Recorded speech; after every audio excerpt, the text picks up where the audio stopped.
Kita lanjutkan diskusi kita, masih bersama saya Kepala Badan Nasional Penempatan dan Pelindungan Tenaga Kerja Indonesia atau BNP 2TKI, Pak Gatot Abdullah Mansur. Ya. Pak Gatot, Anda 8 tahun jadi Duta Besar dan Konsul Jenderal di salah satu negara yang tujuan tenaga kerja Indonesia. Artinya chemistry-nya Bapak sudah dapat ini kan, bagaimana orang kita di sana menjadi pendulang devisa bagi tanah air kita.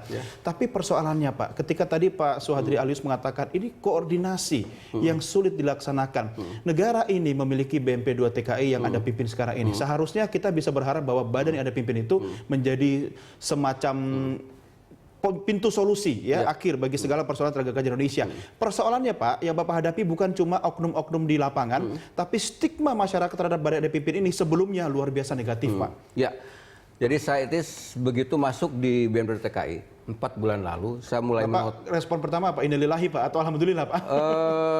Iya, sabar aja lah tahu gitu. Amanah ya Pak? Amanah aja ya, karena kan saya tidak mimpi, tapi itu amanah dari Bapak Presiden ya. Saya pikir Kepala BNP 2TKI tidak bisa diganti Pak waktu itu.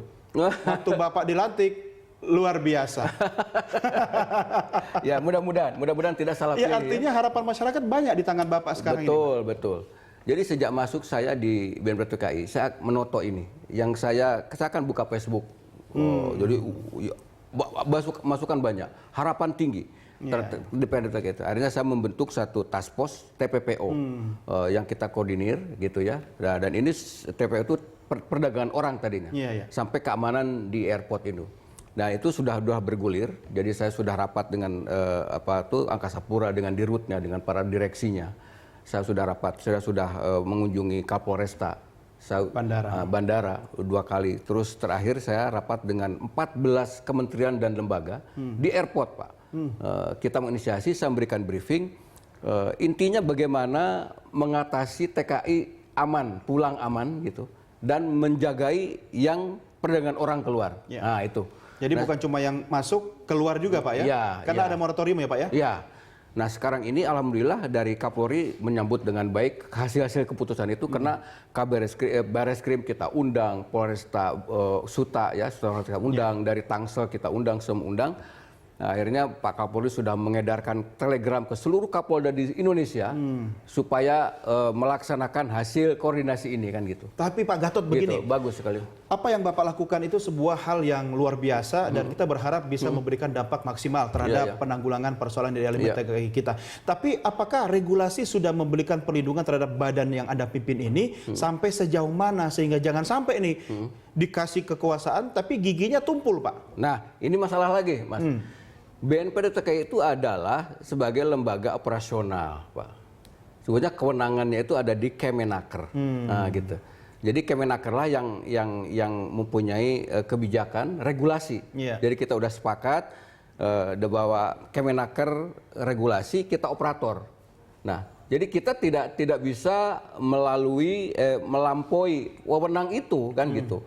Seperti menutup PJ TKI. Betul. Kita tidak bisa kan gitu. Yang bisa menindak itu Kemenaker. Nah, gitu. Pintunya di mana Pak BNP 2TKI sampai sejauh mana sehingga bisa melakukan preventif misalnya? Jadi BNP 2TKI itu hanya melaksanakan semua kebijakan Kemenaker. Kedua, melaporkan kepada otoritas setempat tentang apa sajalah ya. Jadi seperti di kita itu kan ada khusus. Dasarnya permen ya Pak ya? Iya. Permen, iya. Apakah Bapak melihat selama ini peraturan menteri sudah cukup untuk menjadi payung bagi BNP 2TKI sendiri untuk bertindak? Ya harus banyak yang harus dikoordinasikan lagi. Ada juga yang bolong-bolong ya. Makanya kita dalam waktu dekat ini setelah Lebaran ini saya sudah ketemu dengan Pak Menaker ya, suatu saat kita harus rakor duduk bersama Pak, karena memang harus dibenahi siapa melakukan apa. Jadi jangan ada yang tumpang tindih gitu. Betul. Ya. Sekarang ini kan serba susah. Kita melampaui itu disemprit istilahnya ya itu wewenang Kemenaker gitu. Ya, tidak bisa lagi. Nah, pokoknya kita melaksanakan ini tugas koordinasi. Makanya di kita itu ada Direktorat Pengawasan dan Pengamanan. Itu semua itu satu direktorat itu 80% itu polisi semua Pak. Disengaja itu supaya gampang koordinasi, gampang mengatasi, dan mereka tahu ininya, caranya kan.